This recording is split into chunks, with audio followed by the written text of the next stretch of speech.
In the sacred silence of dawn, a woman's final breath echoes through empty church halls. This isn't how Pastor Ezekiel Montgomery's wife was supposed to die, not arranged in mock prayer, her hands bound with her own rosary, her body discovered by the morning prayer group. But then again, nothing about our Trinity Church was what it seemed. They called him Pastor Zeke, the charismatic preacher who built a congregation of hundreds in Atlanta's most affluent suburb. His sermons on redemption brought sinners to their knees. His prayers were said to heal the sick, and his daughter, Imani, was the crown jewel of his ministry, the perfect reflection of her father's divine calling. But perfection comes at a price. When Sophia Montgomery's body was found that morning, no one questioned the tears in Pastor Zeke's eyes. No one noticed how his daughter's grief seemed rehearsed. And certainly no one dared to ask why Sophia had been secretly recording videos in the weeks before her death, desperately trying to expose a truth so twisted, so horrifying, that it would shatter not just a family, but an entire community's faith. Some said it was just another tragic death. Others whispered about divine punishment. But they didn't know about the photographs hidden in the church basement. They hadn't heard the haunting hymns that triggered Imani's buried memories. And they couldn't see how a father's obsession with purity could lead to the darkest kind of sin. If you want to understand how a respected pastor could murder his wife to marry his own daughter, and more importantly, how an entire community could miss the signs, hit subscribe now. Evil thrives in silence.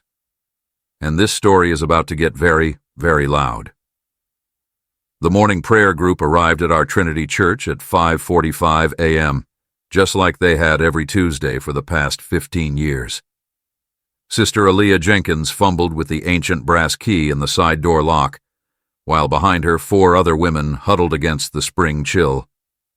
None of them expected to find Sophia Montgomery's body posed beneath the church's prized dogwood tree.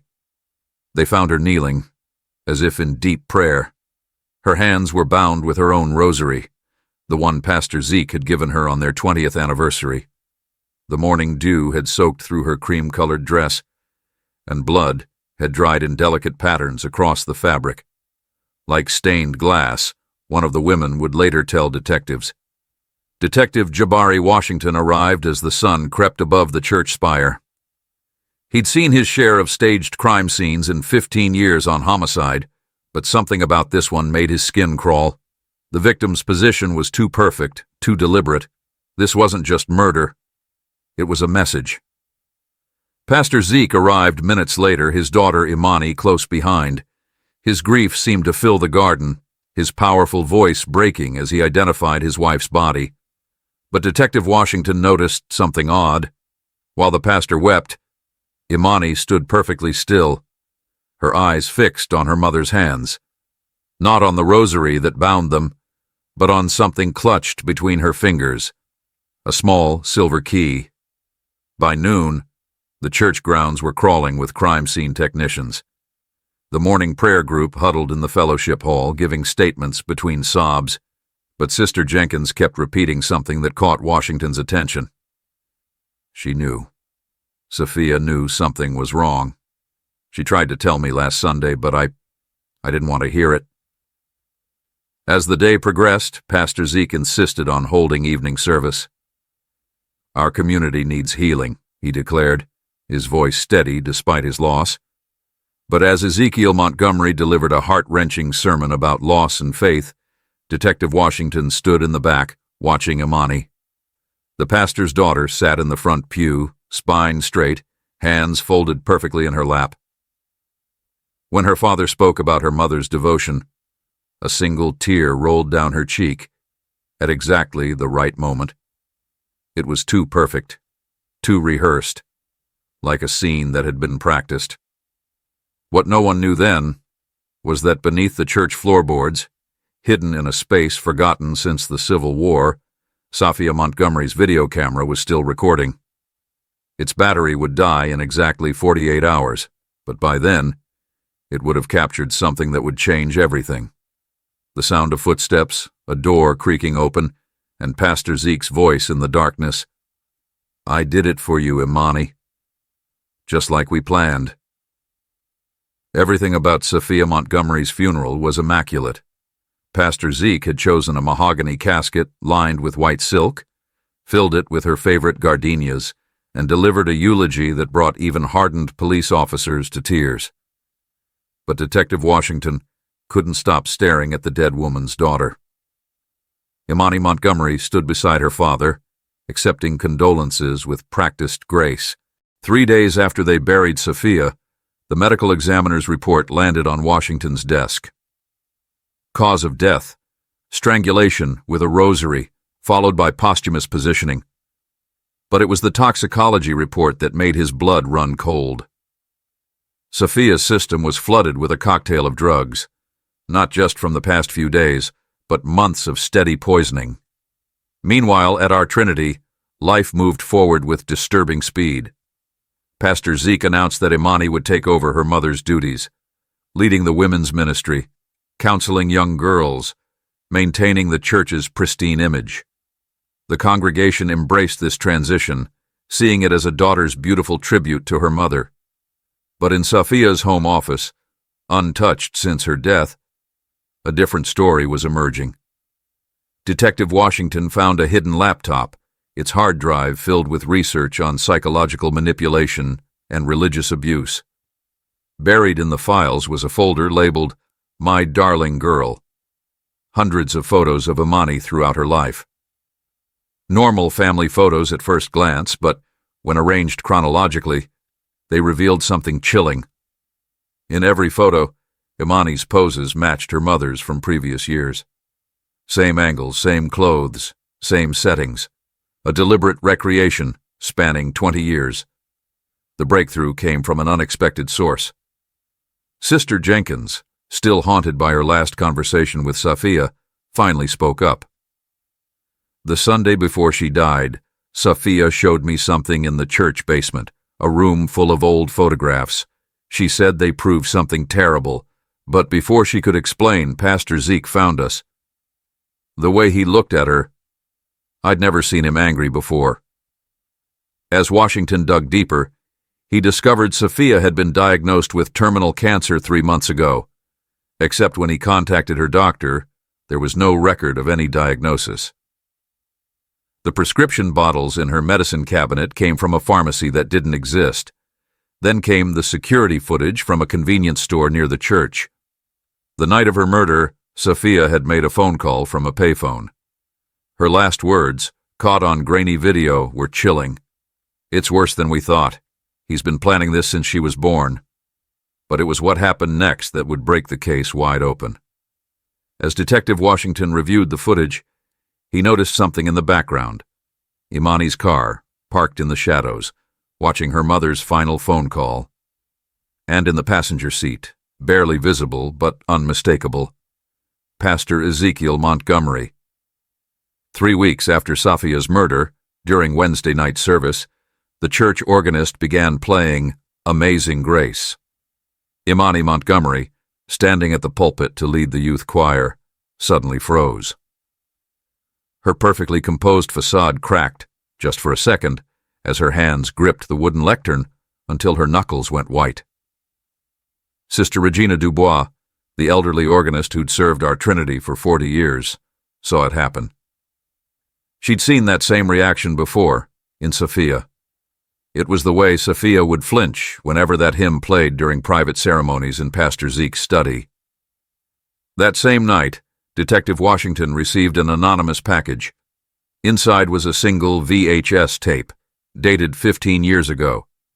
The footage showed a church ceremony, Pastor Zeke performing what he called a cleansing ritual on young Imani.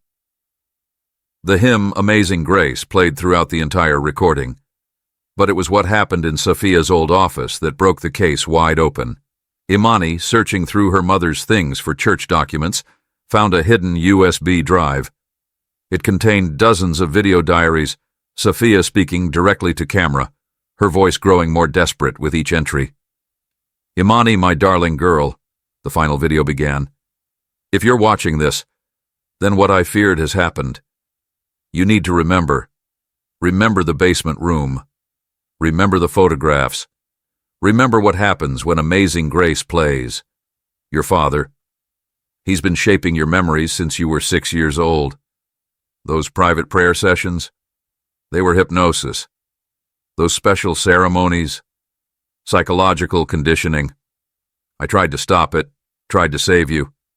The evidence is in the church basement, behind the old baptismal storage. There's a hidden door. The video cut off abruptly. The timestamp showed it was recorded the night Sophia died.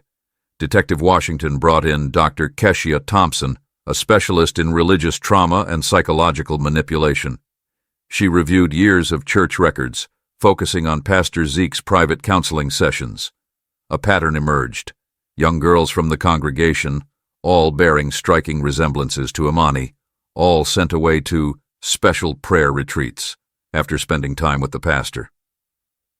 But it was Sister Regina who provided the key. For decades, she'd kept a detailed diary of every service, every hymn played, every ceremony performed. In its pages, she'd inadvertently documented Pastor Zeke's manipulation. The same hymns, played at specific moments. The same prayers, designed to trigger specific responses. A methodology so subtle, so carefully crafted, that no one noticed the psychological prison being built note by note, prayer by prayer. When they finally found the hidden room in the church basement, the walls were covered with photographs. Hundreds of them. Sophia as a young woman, Imani at the same age. The similarities were uncanny. But it was the notes written on the back of each photo that revealed the true horror. Detailed instructions for recreating each scene, each pose, each expression. A manual for molding a daughter into the perfect replacement for her mother. And beneath the photographs, hidden in the basement's foundation, they found Sophia's final piece of evidence, a journal dating back to before Imani's birth. Its pages revealed Pastor Zeke's twisted obsession with creating his perfect family, no matter the cost. The last entry was in Sophia's handwriting. God forgive me for not seeing it sooner. He doesn't want a daughter. He wants me. Again. What tore our Trinity Church apart wasn't the murder. It was what walked through its doors one Sunday morning, a woman named Destiny Williams, whose face made the entire congregation gasp. She looked exactly like Sophia Montgomery did 20 years ago. Detective Washington watched her testimony unravel decades of carefully constructed lies. Destiny had been a 17-year-old choir member at Pastor Zeke's first church in Mississippi. She disappeared after a private counseling session, only to return 9 months later, broken and silent. Her baby, a girl, was taken away immediately after birth. Church records listed the child as adopted by a blessed family. That child was Imani. The truth hit the congregation like a tidal wave. Imani wasn't just Pastor Zeke's daughter, she was his carefully crafted replacement for her own mother. Every detail of her life had been orchestrated to recreate Destiny's youth, down to the way she wore her hair and the songs she sang in choir. But it was Sophia's role that proved most heartbreaking. She'd been handpicked by Pastor Zeke to raise Imani, chosen for her striking resemblance to Destiny. For 20 years, she played her part perfectly, until she discovered the truth and began fighting to save the daughter she'd raised as her own. The evidence mounted with horrifying clarity. The terminal cancer diagnosis was fabricated to explain away the poison's effects. The private prayer sessions were actually hypnosis, designed to deepen Imani's conditioning. Even Sophia's murder was meticulously planned, staged to mirror a painting of a martyred saint that hung in Pastor Zeke's study. Then came the security footage from local hotels. Pastor Zeke had been grooming his daughter for years, taking her on spiritual retreats that were actually trial runs for their future life together. He'd already purchased property in South America, arranged new identities. Sophia's murder was just the final step in his plan. When they searched his private study, they found wedding plans, not for a father-daughter relationship, but for a husband and wife. The ceremony was scheduled for exactly 1 month after Sophia's death, enough time for the congregation's sympathy to turn their shock into acceptance. But what finally broke Imani's programmed loyalty was finding her birth mother's diary, hidden among Sophia's belongings. Destiny's words, written in secret during her captivity, described the same psychological manipulation now being used on her daughter. The same hymns, the same prayers, the same gradual erosion of reality. The final page was addressed to her unborn child. If you ever read this, know that you were born from love, not his twisted version, but the pure love of a mother willing to sacrifice everything to protect you. Someone will show you this truth someday. When they do, run. The arrest happened during Sunday morning service. Pastor Ezekiel Montgomery stood at his pulpit, preaching about divine love. When Detective Washington walked down the center aisle, the congregation watched in stunned silence as silver handcuffs glinted against their pastor's dark suit. But it was Imani's reaction that stunned everyone. 20 years of psychological conditioning shattered in an instant. She started screaming, not in denial or defense of her father, but in a release of decades of suppressed trauma. The sound echoed through the sanctuary, cutting through years of manipulation and lies. "You killed them both," her voice rang out. "You killed my mother, both of them." The case file landed on District Attorney Marcus Thompson's desk like a bomb. 3 murders spanning 2 decades. Destiny's suspicious suicide in Mississippi, a previous wife's accidental drowning in Tennessee, and Sophia's brutal strangulation. Each death staged with religious imagery, each victim sharing the same striking features. Pastor Zeke's mask finally cracked during interrogation. For 6 hours he maintained his practiced charm, quoting scripture and expressing grief. Then Detective Washington played Sophia's final video diary. The pastor's response was chilling. "Everything I did was out of love. I was perfecting her, just like God perfects us all." The evidence was overwhelming. 20 years of forged documents, hidden rooms filled with psychological manipulation tools, financial records showing payments to medical professionals who helped fake Sophia's cancer, video recordings of prayer sessions that were actually hypnosis, witness statements from other young girls who'd escaped his counseling, but the most damaging testimony came from Sister Regina. The elderly organist had kept every program from every service, documenting the hymns used to trigger specific responses in Imani. She'd noticed the pattern, but convinced herself it was divine guidance, not calculated abuse. Amazing grace was his favorite tool, she testified, her voice shaking. He used it during the most intense conditioning sessions. That's why Sophia tried to ban it from regular services. She knew what it did to Imani. The prosecution built a case that exposed not just the murders, but the decades of psychological torture. They revealed how Pastor Zeke had used faith as a weapon, turning scripture into chains and worship into warfare against the minds of his victims. But it was the discovery in the church's old well that sealed his fate. Wrapped in waterproof plastic, preserved for 20 years, Destiny's real suicide note, written hours before her death. It wasn't a confession of sin, as Pastor Zeke had claimed. It was a detailed account of his abuse, his manipulations, and his plans for the child she was carrying. The note ended with words that would later be read in court.